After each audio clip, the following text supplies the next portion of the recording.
It's your Locked On Flyers podcast for Friday, April 28th. Your daily dose of Flyers news, analysis, and high quality content that wants to know what the trade value is for some of our players, Russ. I want to know.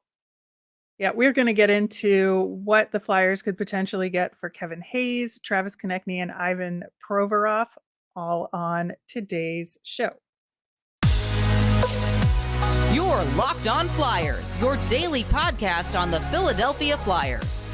Part of the Locked On Podcast Network, your team every day.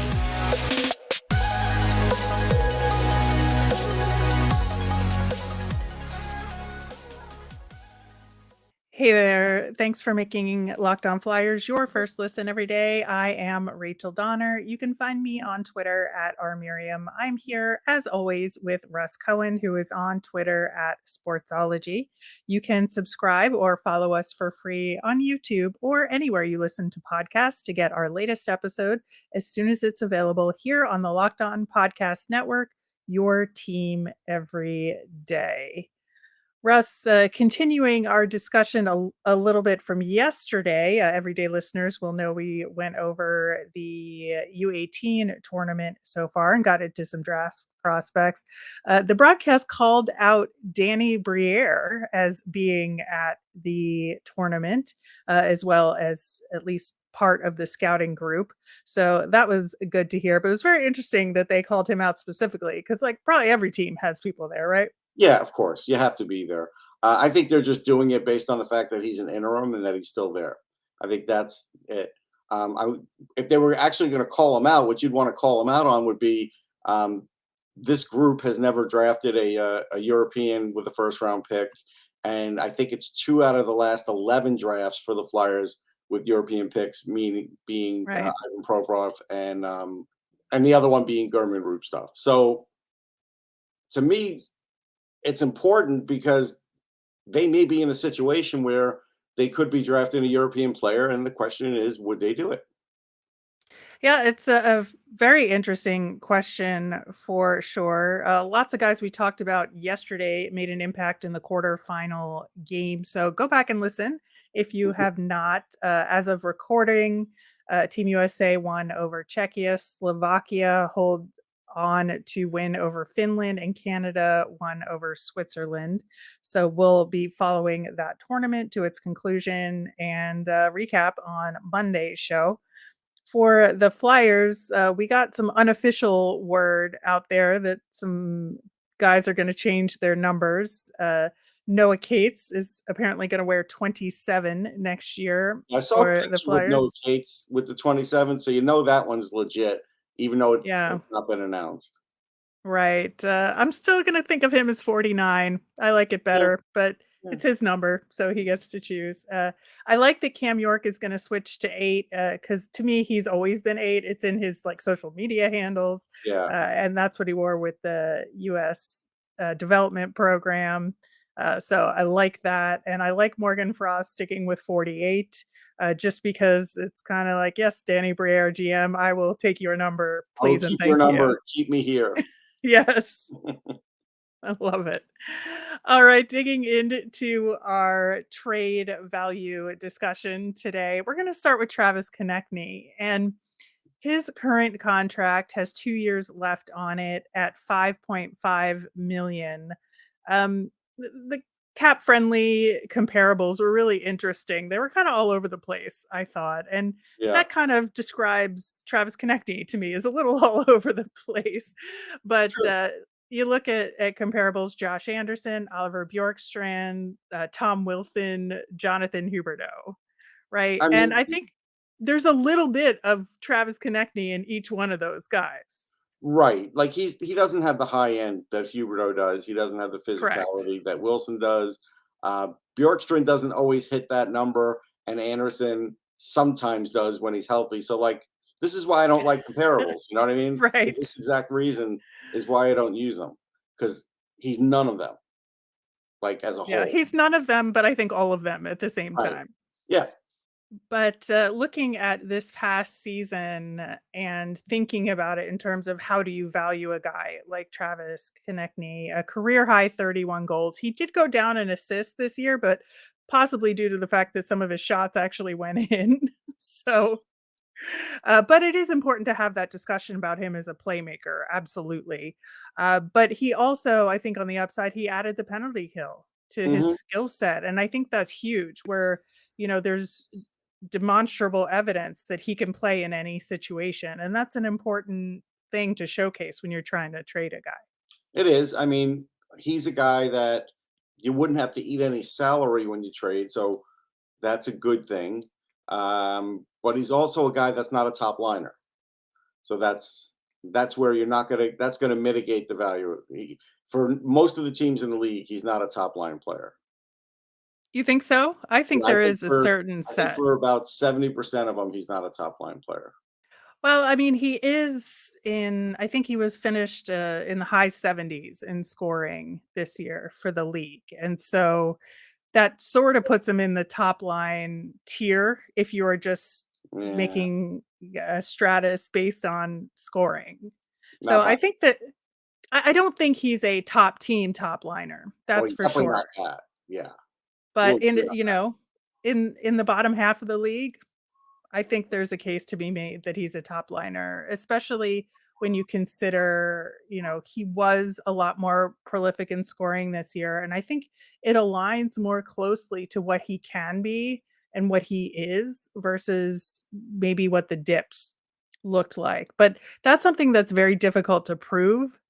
And I yeah, think that in making a trade like this in terms of negotiating a return, that's something that the Flyers would have to work very hard on building a case. Like if you want a first round draft pick back for him, for you're instance, not getting it well, I think that that's the unless starting that's the starting point for negotiation, in my opinion, because I think that if you're looking to get assets like a draft pick in return as opposed to a player in return for him, I think that that's your starting off point if it's a low first round pick. So the last 5, 6 picks well, in okay, the so first round.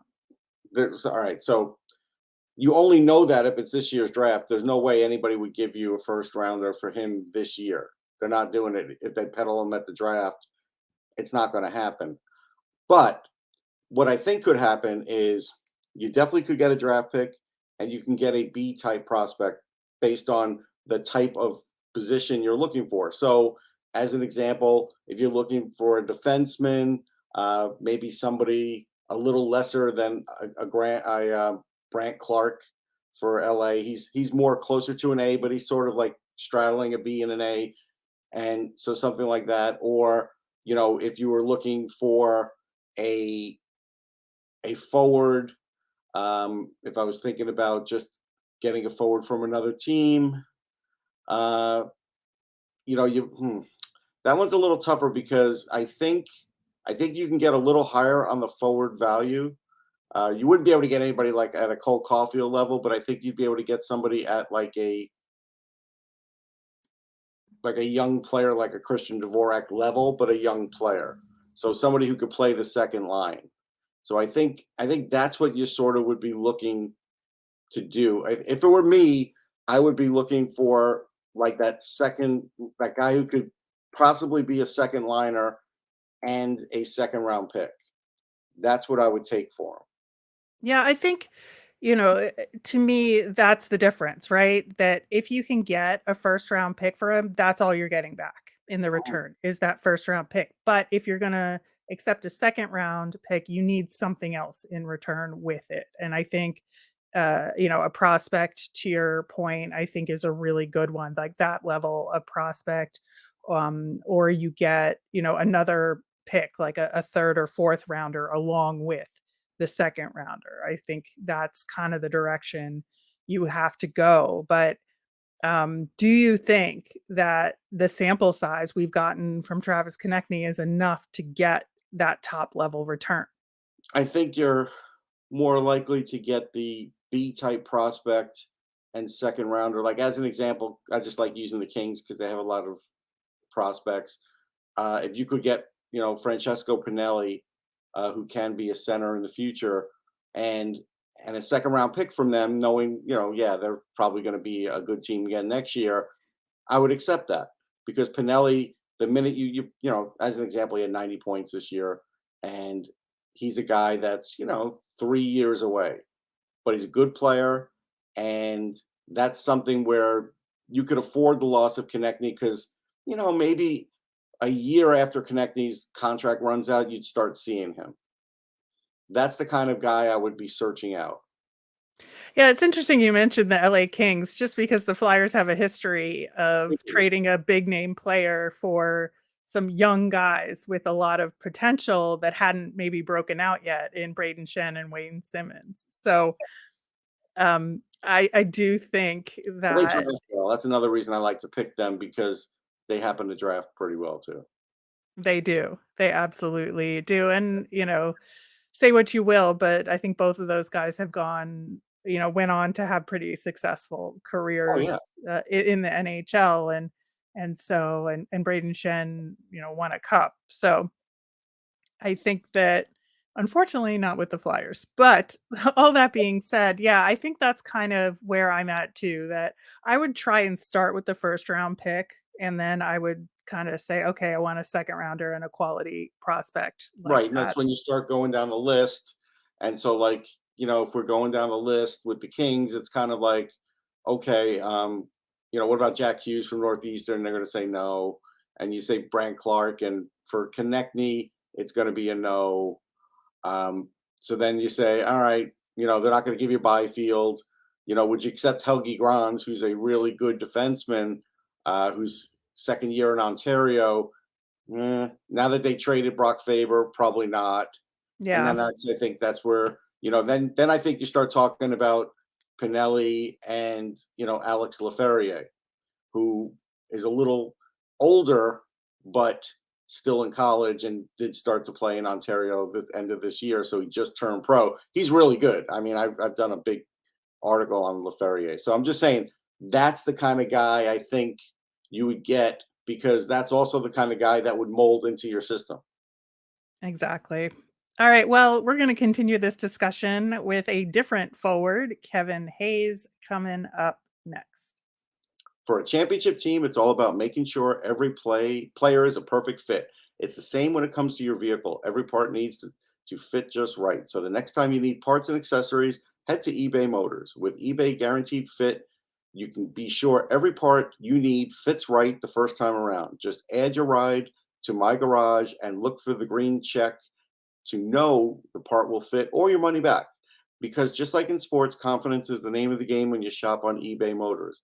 And with over 122 million parts to choose from, you'll be back in the game in no time. After all, it's easy to bring home a win when the right parts are guaranteed. Get the right parts, the right fit, and the right prices on ebaymotors.com. Let's ride. eBay Guaranteed Fit, only available to U.S. customers. Eligible items only. Exclusions apply. You can follow Locked On Flyers at Locked On Flyers on Twitter and Instagram. That's where you keep up to date on all the Flyers news and our episodes. You can also email the show at lockedonflyers@gmail. Next week, everydayers can look forward to our countdown to the draft lottery, a wrap up on the Phantoms with Sam Wismer, and so much more.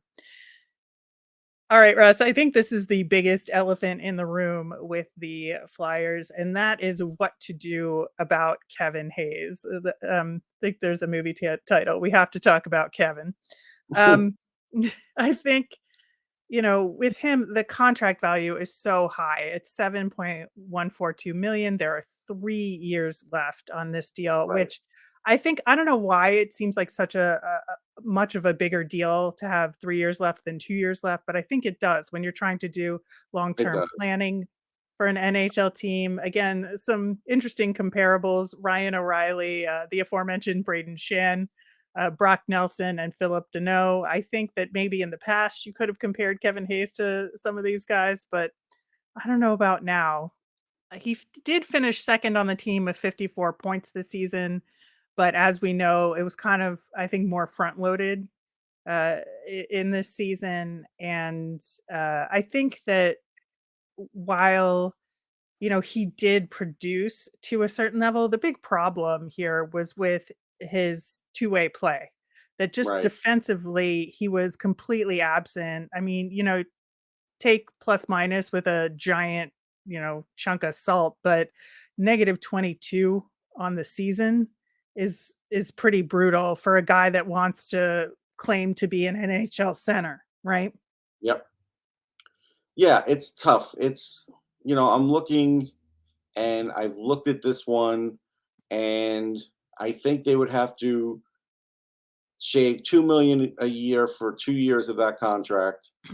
And that's just to get like a decent draft pick, like a second rounder. And it would be like next year, it wouldn't even be this year.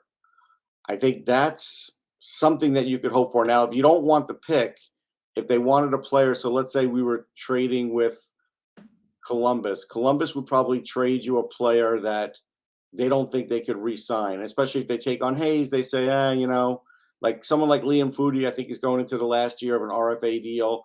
23-year-old, he hasn't really fully hit there. If they have no interest in him or Yeah. something like that, maybe you trade him for him. But if Foody's in their plans, they're going to be like, no, we'll still give you that second. So, like that's what I think they would do is, if you're the Flyers, you can kind of go down the list and say, well, what are you going to do with that guy? What are you going to do with that guy? Maybe you find one that they're not going to extend and that maybe you would if you liked him or if Torts liked him. So, maybe for Hayes, because Columbus had some interest from what I heard, that's who you start looking at is Columbus, because at least Torts knows the players, and that makes it easier for Briere to get a player if they're going to offer you a player.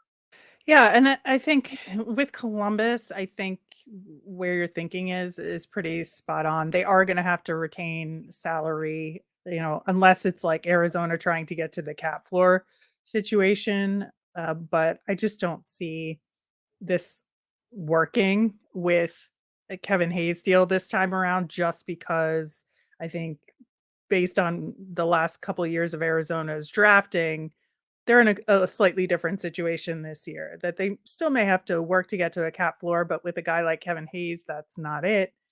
And, I think there is an understanding out there that Kevin Hayes hasn't been entirely happy this year and that, whatever you get out of him next season is probably going to be better than what he provided for the Flyers this year, just because the change of scenery thing might help. Going to Columbus with his buddy Johnny Gaudreau might be of some help to him in that department. But again, I think that for a guy making that much money, even if the Flyers would have to retain salary, if you kind of value him as a third liner, because that's essentially what he is right now, right? Yeah. Yeah. So if he's a third liner now and you're still going to try and, justify having to pay like 5 or 5.5 million out of your own pockets for him, that's still a lot. Yeah. And No, it's a I, I, lot. th- I think that's where the struggle is going to have to be. Yeah, the struggle is there, but like I said, the only saving grace with Columbus might be if you shave off enough. They have a lot of guys that are a year or two away from uh, being RFAs, UFAs, and so you start looking at that and you say, maybe there's somebody we could pry, even if I have to now throw in a late round pick of my own to balance it out because you decide that that's what you need. I have to look It's at hard that. to justify that though, right? Because that's something the Flyers have done, and that's what Chuck Fletcher did, is, like, throw away picks in order to Well, get he threw other away like teams. good earlier picks. He didn't necessarily throw away those kinds of picks. That's true. I mean, like, if it's a 7th rounder or a Yeah, 6th six rounder, sorry, rounder. Yeah, yeah, you know, alright, but I think that having to pay higher round picks, like a 2nd or a 3rd round pick, to get somebody to take one of your assets is, like, that's a no-go from now on. right, right. Yeah, so like Foodie's a year away from his last RFA, so he's probably not going to be that guy. Matthew Oliver. They have a lot of guys with some interesting contract situations, but I still think it would end up being a pick. And I think it would just be like a second round pick or maybe even a conditional second, like, hey, if he reaches this, it's a third that turns into a second. if you could do that and lose some of the money, it's probably worth it because in the end, what is it going to cost you in wins? 2, 3? Yeah. And I think on the upside, and I think a good selling point for him is that, he stayed relatively healthy this year. He played Yeah, 81 games he did. this season. And I think that, whatever injury problems he may have had in the past, we got a full season out of Kevin Hayes this year. And that's something that I think you can put on the list of pros to sell to potential buyers here. Yeah, this is a very limited market though. So like, after someone like Columbus, only because of Goudreau, it gets more limited. Of course, you go to the Bruins but the Bruins don't like salary, and they don't have really room for any. So it's like No. they probably can't do it unless there's somebody they're swapping you and you're taking a bad contract back from them. That's it. Those are the kinds of conversations. So I don't feel like the Kevin Hayes one's very achievable. I wouldn't give Danny bad marks if Kevin Hayes is in camp to start the year because he's up against it with that one. Yeah, I think so too. I think you absolutely take your shot here and Oh you yeah, you do whatever you can to try and make a deal, but at the same time, this is a very difficult kind of negotiation you would have to do, and I think it's more worth it to have Kevin Hayes on the Flyers with what he can provide than to make a bad deal. right, right. I mean, I agree with that. So, and that's more like the likelihood of him being there than not being there. Yeah, I absolutely agree. All right, we've got one more player to talk about on the Flyers' potential trading block, and that is Ivan Provorov. We'll do that coming up next. So, Russ, Ivan Provorov, I've gone back and forth this whole year on whether or not I think it would be good to try and trade him. And frankly, his play has been up and down over the course of this season, and that's probably has a lot to do with it. But I think it's an interesting possibility. He's got 6.75 million left on a 2 years left on this contract. And for a guy that's a first pairing defenseman on an NHL team, that is an extremely reasonable price to pay. Now, is he a top pairing defenseman across the league? Probably not. I would say he's a top tier second pairing defenseman in the Right. NHL right now. And so, if you're looking at comparables, you could bring up Josh Morrissey or Matt Dumba, both of whom are very good defensemen, but they're not elite level defensemen. And that's kind of where Ivan Provorov has been, except this year was just so difficult for him that I think that actually provides a little bit of wiggle room here, given that that salary is actually pretty reasonable for a second pairing defenseman for a Hmm. different team to pay. And you might be able to get away with not eating any salary and retention here. Yeah, I don't think you'd have to eat salary for retention. I think that's a positive. I think you could get a young, talented defenseman and a pick, and the pick again, it's not going to be a first. It probably would be a second, and that's fine depending on who the guy is. So, like as an example, let's say, and again now I'm going to be willing to trade him anywhere. So I don't care if it's in division or not. So the people that are worried about that, don't worry about it because by the time it all matters, his contract could be up and he could be headed to New York for the Islanders or the Rangers anyhow, because that's kind of where he wants to be in the end, right? So you have to look at this short term and see what I could get out of it. And a team that still has to win now are the Capitals. So if I was calling the Capitals, I would say, give me Ryan Chesley and a second. Chesley's probably 3 years away. There's a little bit of Ryan McDonough in him. It's going to take him a little while to get there. Really solid U.S. defenseman. He had a nice year this year. He's not like offensively gifted at all, but he's really defensively gifted and really good at it. Right.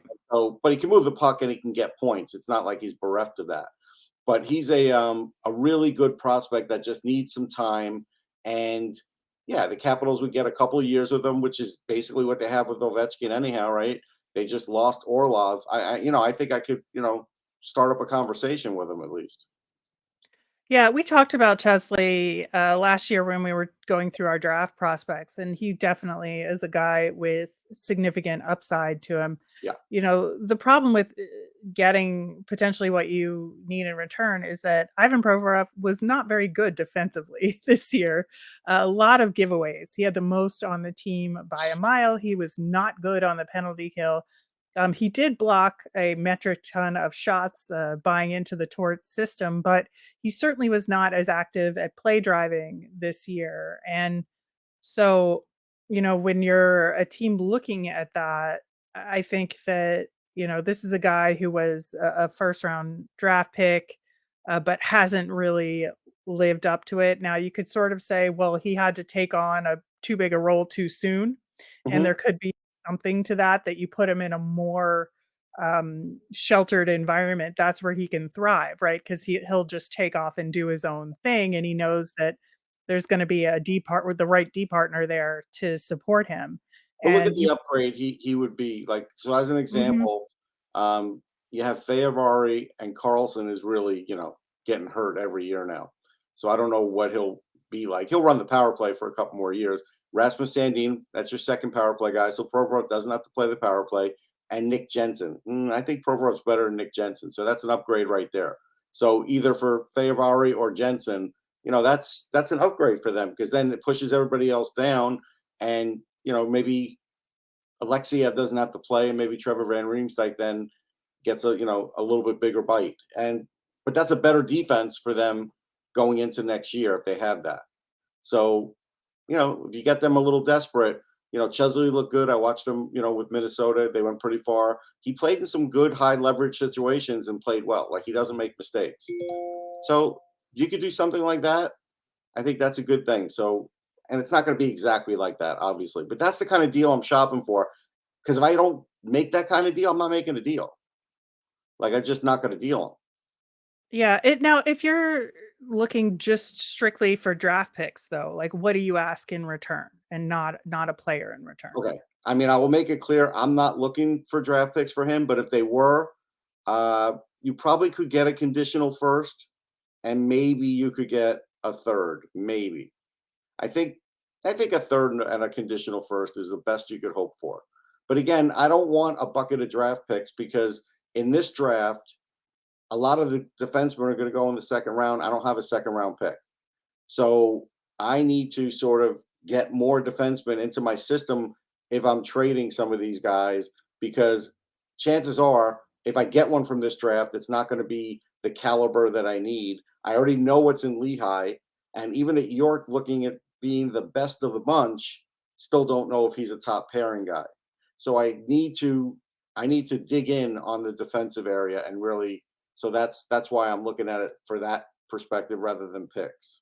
Right. It's interesting you say that just because I think that, when we were talking about Travis Konecny, it asking for a player in return would only be if we dropped a first round pick down to a second round pick. Yeah, And that would be a secondary asset in the return. I think with Kevin Hayes, you take what you can get yeah, and you're really kind of just looking for assets here yeah, that you can add to your bank, right? Because I don't think like replacing him offensively with where the Flyers are going is going to be as big a deal no, moving forward. So with Ivan Provorov, I think there would be a huge hole defensively, yes, right? And that's why you're saying like we need to get a player back in return. And I think you're on point there. I think that makes a certain degree of sense. But I think if you're looking at the totality of potential asset deals that the Flyers are going to make this offseason, it really has to be overall, I think, heavily weighted toward getting picks and, you know, or prospects that you really think are going to hit. That it's not, older players that right. but you really do need to focus on getting picks to build for the future in a true rebuild. So you have to kind of look at all of the potential deals in totality. But yeah, it's that's easier said than done, right? Yeah, it's easier said than done. I think it is good to target a college guy because he can come out anytime. I think it's good that, like, let's say you got a guy like Chesley, he knows Gauthier, they played on the same team. That's good. You get continuity building. I think there's a bunch of good reasons. And this year you take the hit, so Ristolainen is now going to have to be a top pairing guy, and everybody else, there's going to be, maybe Adder has to start the year and see what he is. You might have to change that plan a little bit. You pick up a guy in free agency for a year or two deal, and then after 2 years, then you're starting to look a little better on the blue line, and you've gotten rid of at least some of the higher cost guys, except for Sanheim, and he's going to have to just come through. And it's looking a little better for the future, because even right now, I don't have great thoughts about Travis Sanheim's future. He really has to prove it to me again. Yeah, I just don't think he is as big a potential trade asset as the three guys He's that not, we have discussed today, just again, because he had a weaker season this year. and he's And got you a really, long deal now. Yeah. yep, yep. So, I mean, we can talk about it, but I think the three guys we talked about today are the most likely to be considered seriously, right? Yeah, I agree. All right. Well, that will do it for today's show. Thanks again for making us your first listen and everyday listeners. Monday on the show, we will have the latest Flyers news. We're going to wrap up U18s and have our nemesis of the week. As a reminder, we always want to hear from you. So you can send in your mailbag questions via Twitter at Locked On Flyers or email us at lockedonflyers@gmail.com. I'm Rachel Donner. I'm on Twitter at rmiriam. That's RMIRIAM. I'm Russ. I'm at Sportsology, SPORTSOLOGY. Thanks again for listening and have a great weekend, everybody.